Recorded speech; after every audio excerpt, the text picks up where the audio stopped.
ఒకరి తల్లి వారిని ఆదరించున్నట్లు నేను మిమ్మల్ని ఆదరిస్తాను, భయపడకండి, నేను నీకు తోడై ఉన్నాను అని దేవుడు వాగ్దానం చేశాడు.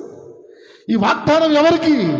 ఈ వాగ్దానాన్ని ఎవరు ఎంతమంది స్వతంత్రించుకుంటారో, ఎంతమంది స్వతంత్రించుకుంటారో వారికి ఈ వాగ్దానం. ఆయన మీద ఆధారపడితే, వాక్యాన్ని నమ్మితే, ఈ వాక్యం నా జీవితంలో నెరవేర్చబడాలనుకుంటే దేవుడు నిశ్చయముగా ఆ రీతికి చేస్తాడు. ఆమేన్ చెప్పండి. ఆమేన్. హల్లెలూయా, హల్లెలూయా. ఇవి లేకుండా మన మూటలు మనం మోసుకుంటూ మన భారం మన మీద పెట్టుకొని దిగులుతో, కోపంతో, బాధతో ఉంటే మనం ప్రార్థనకి ఇడినా కూడా దిగులుగానే ఉంటాం. ప్రార్థన నుంచి వెళ్తున్నప్పుడు ఎట్టాలని చెప్పమంటావా?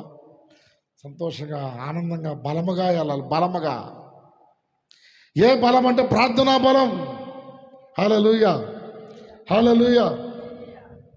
ఏమి లేదండి, మనం వదలాల్సింది వదిలితే బాగుపడతాం అంతే, ఏమి లేదు.